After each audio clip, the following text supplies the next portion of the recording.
365 দিন আপনার উপর রহমত নাজিল হবে। শক্তিশালী দোয়াটি পড়ুন 111 বার। ইন্নাল্লাহা আলা কুল্লি শাইইন কাদির। অবশ্যই ভিডিওটি শেয়ার দিয়ে দিবেন, অন্যরা যেন এই দোয়াটি আমল করতে পারে, পড়তে পারে। আমরা অবাক, আল্লাহ তুমি সবকিছু রক্ষণাবেক্ষণ করো, তুমি ক্লান্ত হও না, তোমার ঘুম আসে না? আমরা যদি 8 ঘন্টা কাজ করি, আপনাদের ডিউটি কয় ঘন্টা? 12 ঘন্টা। ঘুম আসে না রাতে?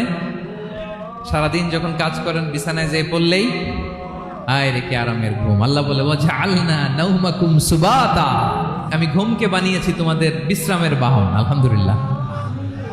12 ঘন্টা কাজ করে আবার 4 ঘন্টা 5 ঘন্টা ঘুমাইলেই আবার শরীরের ভেতরে এনার্জিটা দিয়ে দেয় কে? এবার আমাদের মাথায় প্রশ্ন জাগে, আল্লাহ তুমি চিরঞ্জীব, তুমি সব কিছু রক্ষণাবেক্ষণ করো, এত কাজ তুমি করো, এত কিছু তুমি দেখো, তোমার কি ক্লান্তি আসে না? তোমার কি ঘুম আসে না? আল্লাহ তখন বলেন লা তাখুযুহু সিনাতুন ওয়ালা নাওম, আমি আল্লাহর চোখে ঘুম নাই।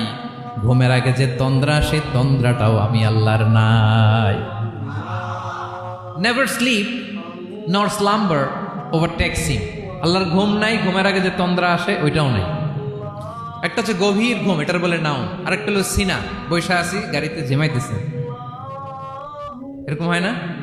পুরা ঘুমটা এখনো আসে নাই, কিন্তু একটু ঝিমুনি ঝিমুনি ভাব। আল্লাহ বলে ঘুম তো আমি আল্লাহর নাই, ঘুমের আগে যে ঝিমানি আসে ওই ঝিমানিটাও নাই। আল্লাহ ডেকে বলে গোলাম, আমি আল্লাহ যদি ঘুমাই, আমি আল্লাহ যদি তোদের মতো ঝিমাই, ভোর রাতে তুই যখন ঘুমিয়ে থাকবি, তোর হার্ট হৃৎপিণ্ডটাকে সচল রাখবে কে? তোর যখন রিজিকের দরকার তখন তোরে রিজিক দিবে কে? তোর দেহের মধ্যে রক্তের সঞ্চালন করবে কে? ঝর্ণা থেকে পানি নামাবে কে? আকাশ থেকে বৃষ্টি ঢালবে কে? আল্লাহ যদি ঘুমাইতো সব ভেঙে খান খান হয়ে যেত। এখন আমাদের মতো আল্লাহ যদি ঘুমায়, আমার মাঝরাতে কিছু লাগবে, আমি যাবো কার কাছে? উনি তো ঘুমাইতেছি। কথা বলেন। আমার গভীর রাতে কিছু দরকার, তখনও আমার আল্লাহর দয়ার দরকার আছে না নাই?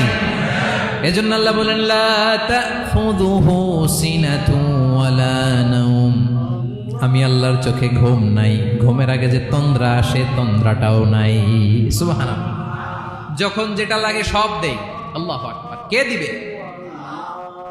আল্লাহ যদি ঘুমাতো, কে রক্ষণাবেক্ষণ করতো? কেউ ছিল না, কেউ নাই, ভেঙে সব খান খান হয়ে যেত, টুকরো টুকরো হয়ে যেত। আল্লাহু আকবার। এজন্য তিনি ঘুমান না। ঘুমের আগে যে তন্দ্রা আসে সেটাও তার চোখে আসে না। ঘুম এটা দুর্বলতার প্রতীক। ঘুম কি? সবাই বলেন, কিসের প্রতীক? আমার আল্লাহ তো দুর্বল। হ্যাঁ, আগে অনেক শক্তি ছিল, এখন নাই। হ্যাঁ, যে ফেরাউনকে এক থাপ্পড় মেরে সাগরে ডুবাইছে, আছে ওই ক্ষমতা আল্লাহর? যে নামরুদকে ল্যাংড়া মশা দিয়ে দুনিয়া থেকে শেষ করে দিয়েছে, ওই আল্লাহর ক্ষমতা আজও আছে না নাই? আজও আছে, আজও আছে। ঘুম হচ্ছে দুর্বলতার প্রতীক। আল্লাহর ঘুম নাই। আল্লাহ যদি ঘুমায়, সূর্যের সাথে চন্দ্র লেগে, একটার সাথে আরেকটা লেগে সব খান খান হয়ে যাবে। ঠিক কিনা বলেন? তাহলে 3 নাম্বার কথা হচ্ছে আল্লাহর ঘুমে ধরে না। কি ধরে না? কিন্তু তন্দ্রা ধরে নাকি? ঝিমানি ঝিমানি আসে।